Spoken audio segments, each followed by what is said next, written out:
Bonjour et bienvenue dans le podcast Parole d'Histoire, consacré à l'actualité des livres, de la recherche et des débats en histoire, animé par André Loez. Aujourd'hui, dans l'épisode 135 du podcast, on fait une petite pause dans la série consacrée à Tintin et à Hergé pour parler d'une parution récente et d'une grande richesse, si on s'intéresse à l'histoire de l'art, de l'architecture et du patrimoine, Église en ruine de Mathieu Lours. Vous retrouvez toutes les émissions précédentes sur le site parolehistoire.fr et la discussion se poursuit en ligne sur les réseaux sociaux, Twitter, Instagram, YouTube et Facebook. Merci et très bonne écoute. J'ai le plaisir d'être aujourd'hui avec un collègue et néanmoins ami, Mathieu Lours, historien de l'art, historien de l'architecture religieuse, professeur en classe préparatoire. Bonjour Mathieu. Bonjour. Vous venez de publier aux éditions du CEF un beau livre qui s'appelle Église en ruine, des invasions barbares à l'incendie de Notre-Dame. L'incendie de Notre-Dame, on en avait parlé ensemble à ce micro, et là c'est une enquête historique au plus long cours qui s'interroge sur les façons dont les édifices religieux ont pu être mis en ruine à la fois concrètement, et puis aussi tout l'imaginaire qui en a découlé sur le plan spirituel, sur le plan pictural. Il y a énormément de choses dans votre ouvrage.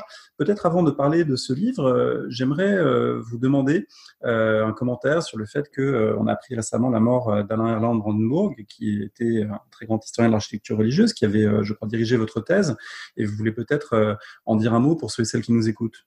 Oui, effectivement, Alain Erland Brandenburg nous a quittés il y a quelques semaines, et c'est un grand esprit qui s'en va, un des grands acteurs aussi des arts et du patrimoine en France, qui avait dirigé les archives nationales, le musée d'Écouen, le musée de Cluny, et c'est quelqu'un qui a contribué à la grande révolution de l'histoire de l'architecture médiévale, de l'architecture religieuse dans les années 1980 et 1990, c'est-à-dire sortir de l'approche uniquement stylistique, cette idée que les formes auraient une évolution, pour entrer dans une approche fonctionnaliste. C'est d'abord parce qu'ils ont un usage, que les monuments sont façonnés et qu'ils prennent la forme qu'ils ont aujourd'hui. Et cette approche fonctionnaliste, elle a essaimé aujourd'hui dans l'histoire de l'architecture essentiellement religieuse, mais aussi de l'architecture civile, grâce à ses élèves, grâce aussi à une synergie européenne qu'il avait su créer dans son séminaire à l'École pratique des hautes études. Voilà, et donc il est tout à fait normal de lui rendre hommage dans le contexte actuel. Vous avez donc travaillé sur les cathédrales à l'époque moderne et vous avez un intérêt de long cours pour l'architecture religieuse. Je me suis demandé, en vous lisant et en lisant ces parcours dans les ruines, dans quelle mesure cet intérêt il était aussi né de ce qu'on pourrait appeler, alors vous savez qu'il y a des chercheurs qui pratiquent l'urbex, est-ce qu'on peut parler d'ecclésiax pour les gens qui vont parcourir les ruines d'églises? Est-ce que c'est quelque chose que vous avez aussi pratiqué? Alors j'ai pratiqué pas mal l'urbex qui n'avait pas encore de nom quand j'avais un âge un peu moins avancé que l'âge actuel. Effectivement, j'ai beaucoup bourlingué, surtout dans les châteaux en ruine d'ailleurs et dans les catacombes. Les églises en ruine, j'en avais pas beaucoup sous la main, mais effectivement, il y a cet aspect, c'est-à-dire qu'on peut absolument pas se passionner pour les ruines d'églises si on n'a pas arpenté des ruines en général. Et il y a une espèce de poétique du vécu qui fait qu'on a envie de comprendre pourquoi on est là et pourquoi c'est comme ça. Ça, c'est effectivement inséparable. Les deux démarches sont absolument inséparables. Des ruines, on en croise donc beaucoup dans cet ouvrage qui est tout à fait passionnant, qui remonte donc à l'origine, au moment où il y a de premières églises qui sont construites, en particulier au moment où Constantin légalise le christianisme dans l'Empire romain. Et du coup, vous dites que finalement, chaque édifice religieux qui est construit court le risque de la ruine. Et du coup, c'est une évocation au long cours de tous ces édifices, toutes ces églises qui, d'une manière ou d'une autre, peuvent être ruinées. Voilà, dès qu'on construit, on s'expose à ce que l'édifice finisse en ruine.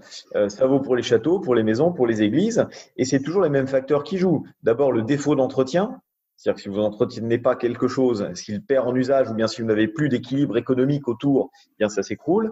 Il y a donc la ruine de négligence, il y a la ruine d'abandon, les gens s'en vont, on ne va pas continuer à entretenir quelque chose. Et puis, il y a la ruine de destruction, soit par fait de guerre, soit parce qu'il y a un basculement civilisationnel qui prive d'usage l'édifice.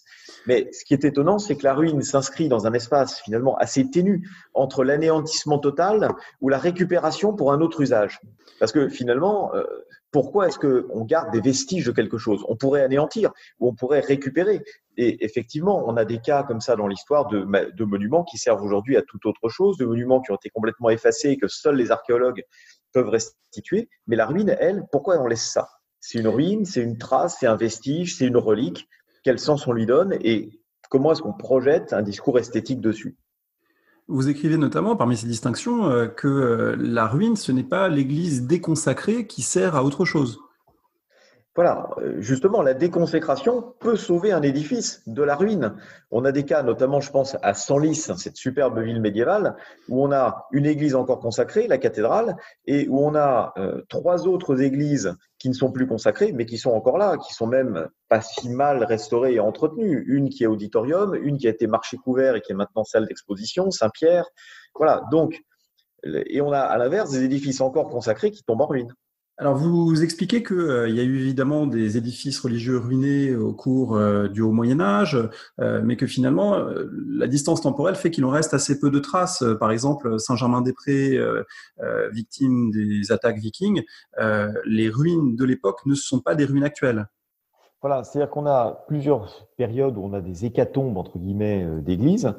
Et pour celles de la période qu'on appelle les invasions barbares, au sens large, de la fin de l'Empire romain jusqu'au règne de Charlemagne, ou même après avec les invasions normandes, eh bien, on a simplement des textes. On n'a pas de figuration, on a très peu de ruines, parce que tout a été reconstruit ou récupéré ou abandonné. Et c'est quand même l'image qui est l'image la plus forte quand, sous la Révolution, à l'époque de la Révolution française, on forge le terme de vandalisme. Donc il y a une mémoire très importante de ces démolitions qui n'ont laissé aucune ruine. La ruine est également quelque chose qui fait écho à toute une série de passages bibliques de l'Ancien et du Nouveau Testament, les ruines de Jéricho, la ruine et le relèvement. Il y a aussi une dimension spirituelle de la ruine qui est travaillée en particulier par les pères de l'Église. On pense à saint Augustin, à la Cité de Dieu, l'idée que finalement les choses terrestres peuvent périr, mais que le véritable royaume est un royaume spirituel. Donc là, la ruine, elle peut aussi être investie par tout un discours spirituel et théologique. Oui, il y a toute cette charpente théologique qui se met en place progressivement des pères jusqu'à saint Thomas d'Aquin, à peu près, et qui renvoie au paradoxe du christianisme, qui est que le christianisme, c'est entériner la destruction définitive du temple de Jérusalem et avoir un temple qui est finalement le corps des fidèles. Vos corps sont le temple du Saint-Esprit. Et malgré tout, il faut, pour que l'Église s'ancre dans un temps et une société, il lui faut des églises. Et à partir de ce moment-là, quand une église est en ruine, eh bien, c'est pour les chrétiens à la fois une sorte de méditation sur la relativité des choses et aussi un retour au temps biblique, montrer que l'église est le nouvel Israël et qu'il faut relever aussi ce temple parce que c'est le vrai temple dans lequel on a le corps du Christ qui est avec le corps des fidèles le vrai temple. Donc c'est une tension perpétuelle dans le christianisme entre cette idée que la ruine peut être une volonté de Dieu, une mise à l'épreuve, et en même temps la nécessité de reconstruire pour continuer à avoir une vie liturgique, une vie spirituelle dans un lieu de rassemblement. Reconstruire aussi pour embellir. Vous commentez la page célèbre du moine Raoul Glaber qui évoque quelques années après l'an 1000 l'embellissement des églises, la blanche robe d'église dont se couvre l'Occident chrétien. Comment interpréter ce passage qui est fameux pour les médiévistes et ce moment plus globalement qui voit l'épanouissement de ce qu'on peut appeler le maillage des églises romanes en Occident? Alors, ce passage de Raoul Glaber, il est très paradoxal parce qu'on l'a souvent interprété comme un renouveau à un moment où les églises sont en ruine, alors que Raoul Glaber dit tout autre chose. C'est-à-dire que c'est vraiment un processus d'émulation, d'adéquation. Et à ce moment-là, on a effectivement cette floraison de l'art roman qui va essayer, du point de vue esthétique, de revenir aux premières basiliques paléochrétiennes. L'art roman, c'est pas un retour à l'Antiquité classique, c'est un retour à l'Antiquité chrétienne. Donc, on a toujours cette volonté de revenir aux sources des premières basiliques. Et revenir aux sources des premières basiliques, ça veut dire revenir au-delà des invasions qui sont à cette époque idéalisées, enfin plutôt contre-idéalisées, comme un moment de destruction. Donc, dans tous ces moments où l'Église regarde vers les premiers temps du christianisme pour se ressourcer, pour se renouveler, c'est vrai, à toutes les époques de réforme, on a cette idée de relever les églises, même si elles ne sont pas toujours objectivement en ruine. Vous avez évoqué les ruines antiques. Il y a une concurrence qui court tout au long de votre ouvrage et tout au long de la période envisagée entre deux types de ruines. Les ruines antiques qui ont une forme de primauté dans l'imaginaire et puis les ruines d'église qui mettent peut-être plus longtemps à se constituer comme objet propre. Voilà. D'abord, la ruine, le substantif, c'est un mot qui arrive assez tard dans l'histoire du langage. On a auparavant essentiellement le verbe rouérer, tomber en ruine, verser en ruine. Et effectivement, ce qui change tout, c'est à partir de Pétrarque, à partir du XIVe, puis ça s'affirme en Italie au XVe et au XVIe, bien évidemment, cette idée que la ruine antique peut avoir une valeur morale, une valeur historique indépendante du message biblique. Et dans la naissance de l'idéal du beau classique, tel que Panofsky a pu le définir dans De Idea, on a cette idée que la ruine classique, qui ne peut donc pas être une ruine d'église, est davantage l'incarnation du beau que la ruine d'église qui, elle, a un message essentiellement apologétique. Et la grande revanche de la ruine d'église, c'est le moment où l'anticlassicisme devient un des critères du beau, c'est-à-dire le XVIIIe siècle, avec le pré-romantisme et le romantisme. Avant d'en arriver à ce XVIIIe siècle qui est clé à bien des égards dans notre argumentation, il faut passer par un autre moment fondamental qui est le moment de la Réforme, un moment d'ailleurs d'une grande complexité puisque quand on y pense, on imagine quelquefois une réforme qui serait purement destructrice d'Église. En réalité, il y a différentes logiques qui se déploient à ce moment-là et notamment j'étais très intéressé par les passages que vous consacrez au cas anglais avec une réforme qui passe par des sécularisations massives qui par certains côtés préfigure un peu ce qu'on trouvera sous la Révolution française en France. C'est un moment de ruine d'église, mais finalement pas forcément de ruine avec une fureur iconoclaste, peut-être plus une ruine étatique en quelque sorte, décidée, ordonnée et très massive au fond. Oui, c'est-à-dire que ce qui détruit des églises, c'est rarement la fureur. C'est-à-dire que avec une émeute, on ne détruit pas un édifice. On le pille, on le saccage, on va supprimer les images considérées comme offensantes quand il y a un basculement religieux. Mais la démolition, c'est quelque chose de raisonné, de réfléchi, ça a un coût, ça se rationalise. C'est l'inverse de l'abandon. Et ce qui a détruit les églises à la fois au XVIe siècle en Angleterre pour les abbayes, et puis en France à la fin du XVIIIe siècle pour les abbayes et toutes les églises qui ont été supprimées à ce moment-là, c'est la sécularisation. À partir du moment où une puissance politique, parce que seule la puissance politique ou la puissance ecclésiastique peut décider de la sécularisation, à ce moment-là, l'Église peut passer en main privée. Et une fois passée en main privée, le principe économique, c'est la rationalisation. Donc la démolition, la vente des matériaux, la récupération des bâtiments résidentiels voisins des églises. Et la question qu'on doit se poser, c'est pourquoi à un moment ça s'arrête? Pourquoi à un moment on va laisser un vestige? Alors en Angleterre au XVIe, c'est plutôt une sorte de saturation du marché. C'est-à-dire que quand on a des centaines d'édifices qui en même temps voient leurs matériaux revendus, eh bien évidemment, on atteint un certain seuil de rentabilité et donc on arrête la démolition. Du côté français, le moment de la Réforme est malgré tout un moment où on s'en prend aux églises. Alors évidemment, avec tout ce qui a été étudié notamment par Olivier Christin, toutes les formes d'iconoclasme de la période, mais aussi pour des raisons concrètes et pratiques. J'ai appris en vous lisant que les réformés à Uzès ou à Nîmes, d'abord, ils n'ont pas forcément besoin d'un bâtiment parce qu'ils considèrent que le temple, c'est l'assemblée des fidèles et du coup, le bâtiment en pierre, il a peut-être moins de sens. Et ensuite, on a besoin aussi des pierres de l'ancienne cathédrale pour se faire des murailles, pour se protéger dans le contexte des guerres de religion. Oui, les guerres de religion, c'est un moment intéressant parce que là où les protestants n'ont pas établi durablement leur pouvoir, on a généralement la grande vague iconoclaste, 1562, 67, etc. Mais dans les villes, notamment dans le sud de la France, où l'implantation protestante est durable, on a un pouvoir protestant, il y a un discours d'une part de rationalité, c'est-à-dire que quand on a une ville où il y a 20 ou 30 églises avec des paroissiales, les églises conventuelles, la cathédrale, eh bien, comme temple réformé, on n'en a pas besoin d'autant. Donc, on va en garder une, deux, trois. Et puis, toutes les autres vont passer en main privée. Mais la destruction des plus emblématiques d'entre elles, notamment des cathédrales, c'est aussi un geste politique pour la ville protestante. C'est effacer ce qu'on appelle le temple papiste.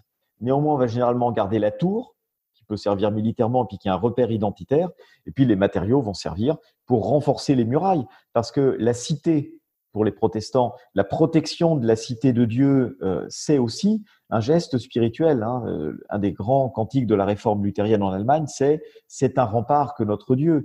Parce que protéger les fidèles, c'est protéger un des aspects de ce qui est le vrai temple dans la Bible. Donc toutes ces logiques se superposent. Les guerres de religion en France sont extrêmement complexes et forgent justement l'idée d'une ruine qui a un message spirituel un petit peu différent de ce que ça pouvait être au Moyen-Âge.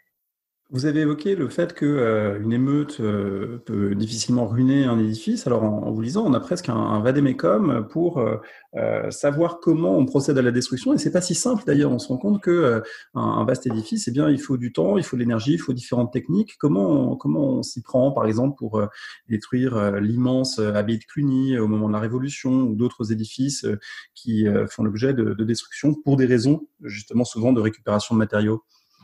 Oui, alors il s'agit que les matériaux soient en bon état. Il ne faut pas pulvériser l'ensemble. Alors, il y a plusieurs techniques. Il y a un architecte qui s'appelle Petit Radel, qui était un architecte néoclassique, qui a mis au point une technique de démolition des églises où on sapait la base des piliers, on tirait avec des paires de bœufs accrochés aux piliers, on procédait donc à l'effondrement tranche par tranche, travée par travée, ou un effondrement global, comme c'est le cas à l'abbaye de Royaumont. Après, il y avait les tirs de mine qu'on a utilisés à Saint-Martin-de-Tours et dans certaines parties de l'abbaye de Cluny. Et puis, il y avait le démontage à la pique, au pic, pardon, qui va constituer à abattre les maçonneries progressivement. On a généralement utilisé un peu toutes les techniques suivant les parties de l'édifice, le but étant d'avoir d'une part de la pierre de taille qu'on puisse récupérer telle qu'elle, et pour le parement, et toute la pierre de blocage va être soit pulvérisée pour réaliser de la chaux, là on pouvait le récupérer, soit réaliser beaucoup de terrassement. C'est une époque où les villes s'accroissent et on va effectivement pour toute la voirie, tous les travaux de voirie, ce qui va permettre aux archéologues du 19e siècle de retrouver des éléments aussi remarquables que par exemple les rois de Juda de Notre-Dame qui avaient été mis à bas et réutilisés ensuite pour ne citer que les éléments statuaires.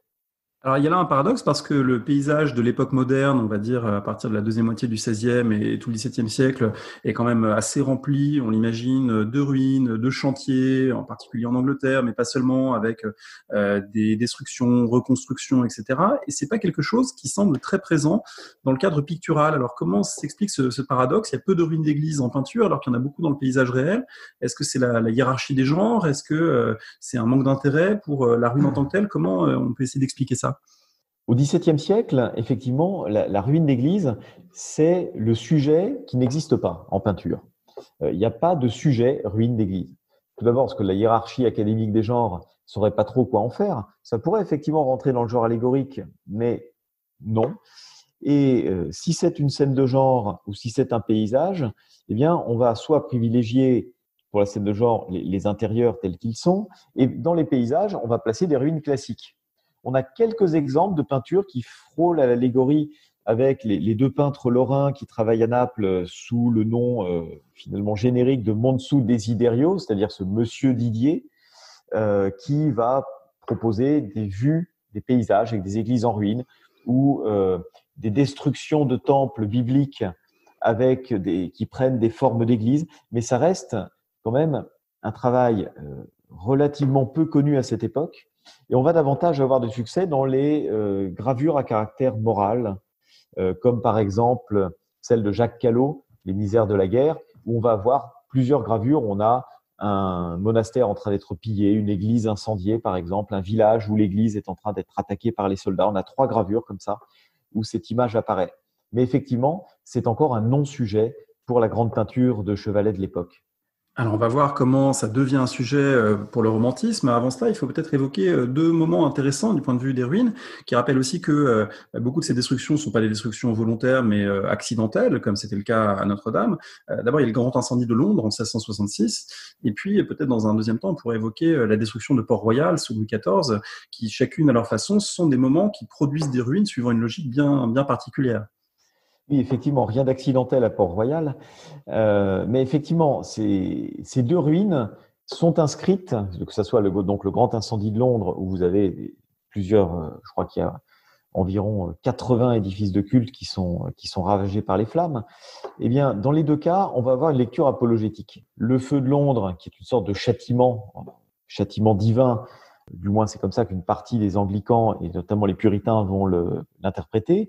Et puis la destruction de Port-Royal sur ordre de Louis XIV, qui est une volonté pour le roi de faire triompher le gallicanisme sur les tendances finalement déviantes spirituellement et surtout politiquement. Et pour les jansénistes, cette destruction de Port-Royal, c'est la destruction du temple. C'est le retour au temps biblique, le temps de l'exil, en quelque sorte, aux mains d'une puissance hostile comme l'exil à Babylone. Et donc, vous allez avoir au XVIIIe siècle, comme ça, un genre qui émerge en France, qui est la lamentation sur les ruines de Port-Royal, qui culmine sous la Révolution avec l'ouvrage de l'abbé Grégoire, mais qui est préparé pendant tout le XVIIIe siècle par des textes qui évoquent ce moment bien particulier. Le XVIIIe siècle, c'est le moment d'un basculement extraordinairement intéressant des enjeux. Avant même la Révolution française, il y a toute une série de choses qui montrent que le regard sur les ruines est en train de changer. D'abord, peut-être parce que c'est le moment où on commence à se poser la question de qu'est-ce qu'on fait des ruines? Est-ce qu'on les restaure? Est-ce qu'on les reconstruit à l'identique? Est-ce qu'on les modernise? Est-ce qu'on les garde en tant que tels? C'est un questionnement qui ne pouvait pas vraiment exister comme tel au Moyen-Âge, au début de l'époque moderne. Il commence à apparaître au XVIIIe siècle, ce questionnement qui est très contemporain, puisqu'à Notre-Dame, on se pose ce même type de questions. Oui, effectivement, cette question du relèvement de la ruine, alors c'est un petit peu antérieur. C'est quand même au lendemain des guerres de religion que ça commence. Pour la première fois, à Valence, à Orléans, à Die, on se pose la question, est-ce qu'on reconstruit la cathédrale détruite par les protestants à l'identique ou bien d'une manière nouvelle? Donc là, pour la première fois, le questionnement se pose. À Orléans, on va décider de la reconstruire en gothique, mais pas comme elle était, mais comme elle aurait dû être si on l'avait achevée à l'époque gothique. À Valence, on la reconstruit en style roman de manière scrupuleusement identique. Et puis au XVIIIe siècle, il y a un autre élément qui intervient. Reconstruire les ruines, c'est plus tellement d'actualité parce que en France, on a déjà finalement beaucoup d'églises, on commence à rationaliser, il y a la commission des réguliers qui se demande si on pas supprimer des ordres. Dans les villes, les évêques trouvent qu'il y a trop de paroisses. Donc, dans les années 1780, ils commencent à en supprimer.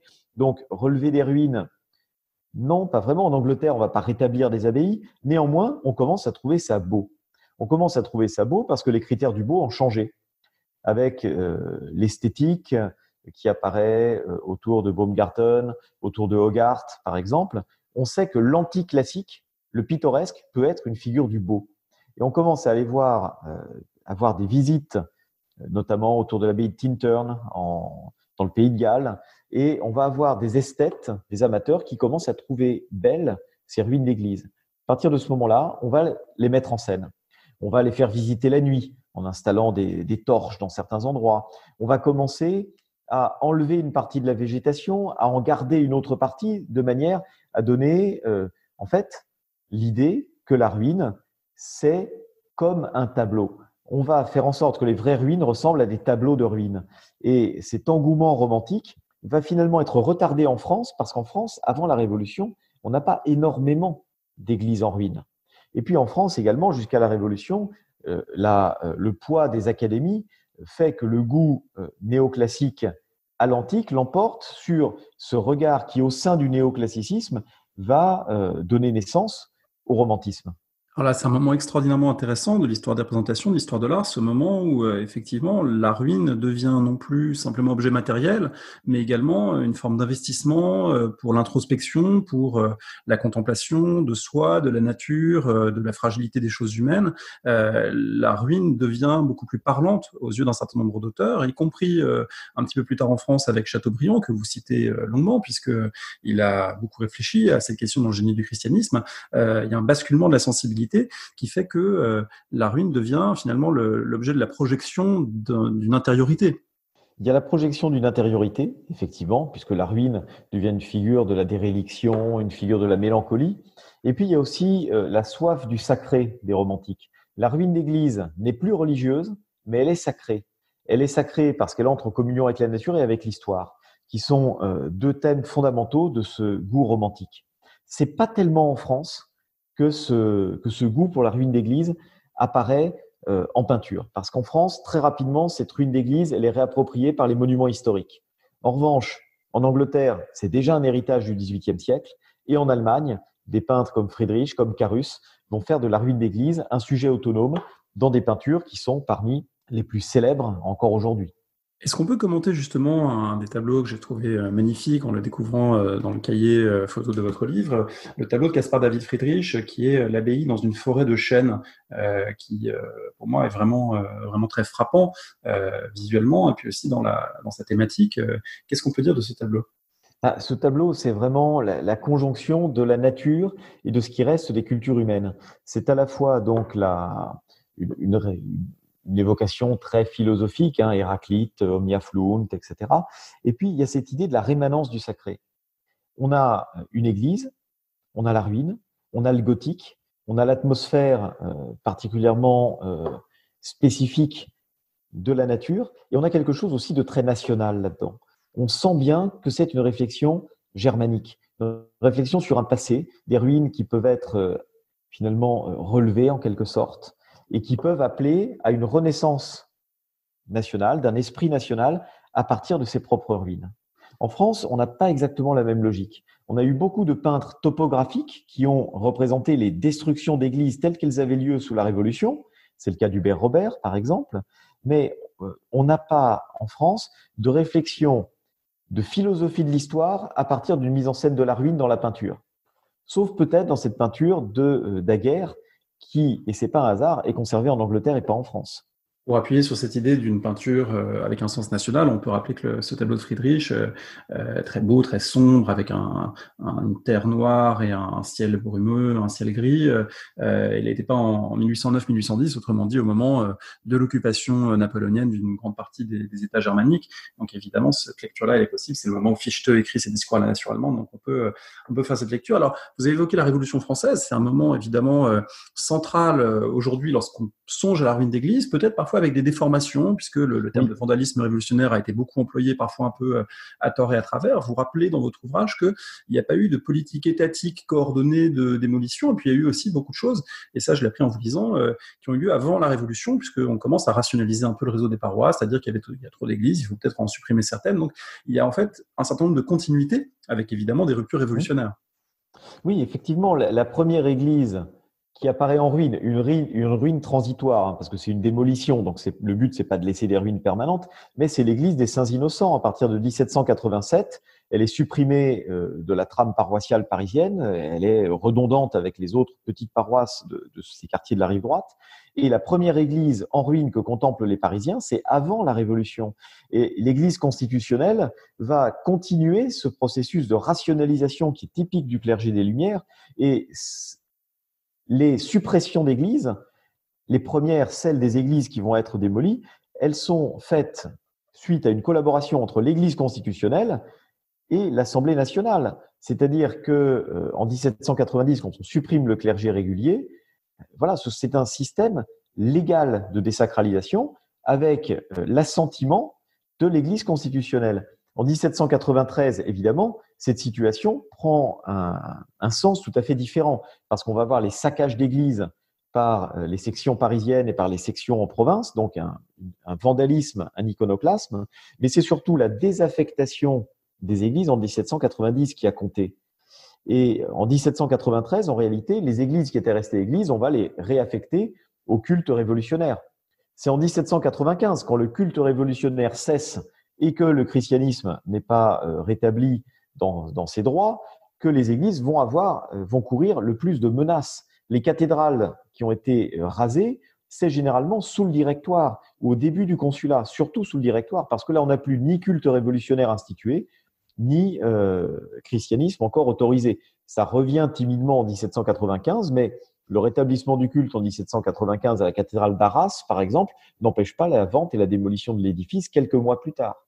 On voit que la chronologie ici mérite d'être affinée, et puis cette chronologie, elle va ouvrir sur une phase très intéressante, celle des années, peut-être pour le dire rapidement, 1820-1840, qui sont les années de la patrimonialisation, avec en France la naissance des monuments historiques, et puis plus largement, dans les différents pays, en Allemagne, en Grande-Bretagne aussi, un certain nombre d'acteurs privés qui vont eux-mêmes, en quelque sorte, patrimonialiser la ruine dans le cadre de leur parc, dans le cadre de leur demeure, avoir un bout de ruine d'église, finalement. Ça fait aussi partie de l'image que l'on veut donner de soi et du paysage que l'on veut créer.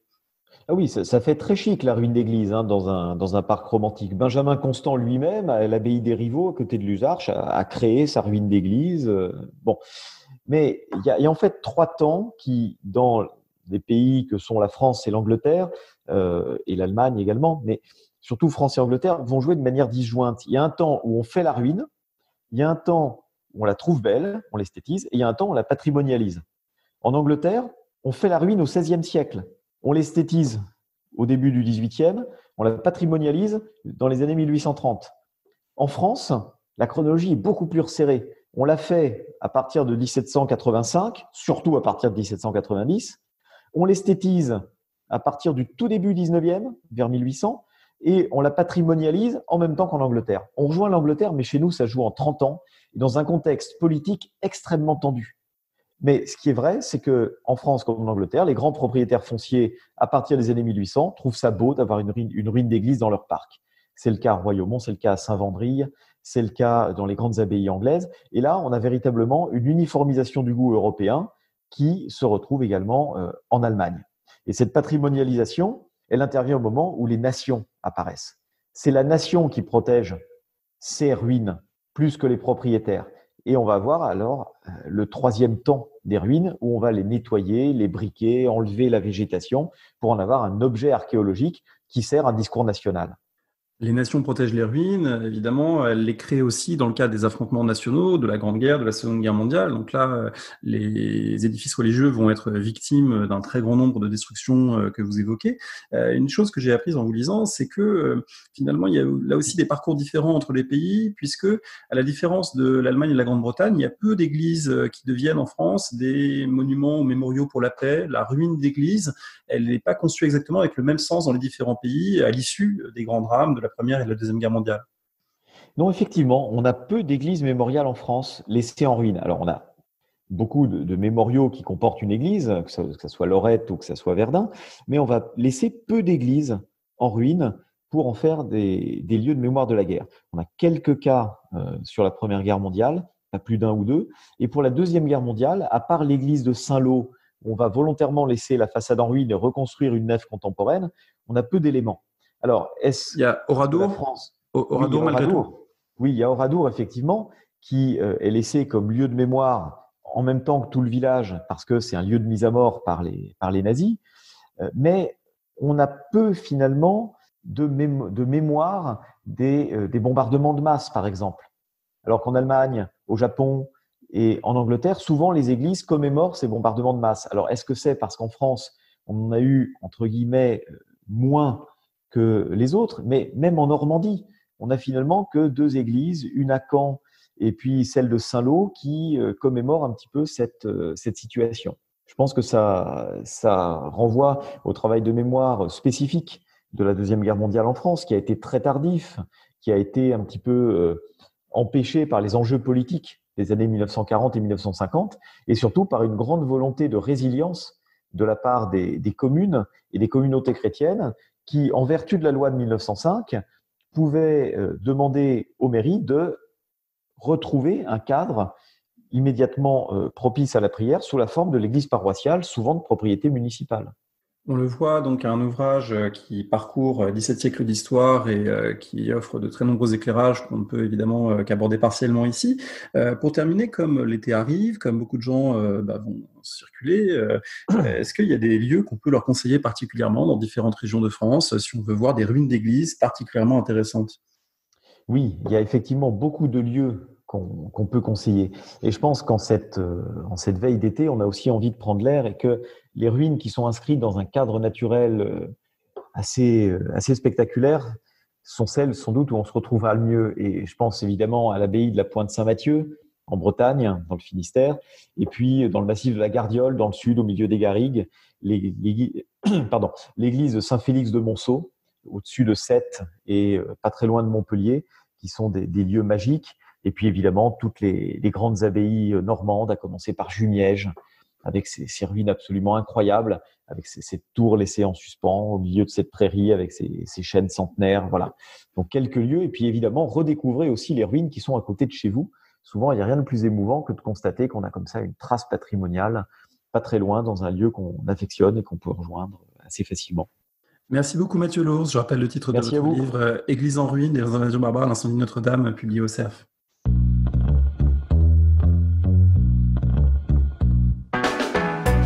Merci de nous avoir écoutés. Rendez-vous sur le site www.paroledhistoire.fr pour toutes les informations sur le podcast, pour vous abonner, écouter ou télécharger les autres émissions.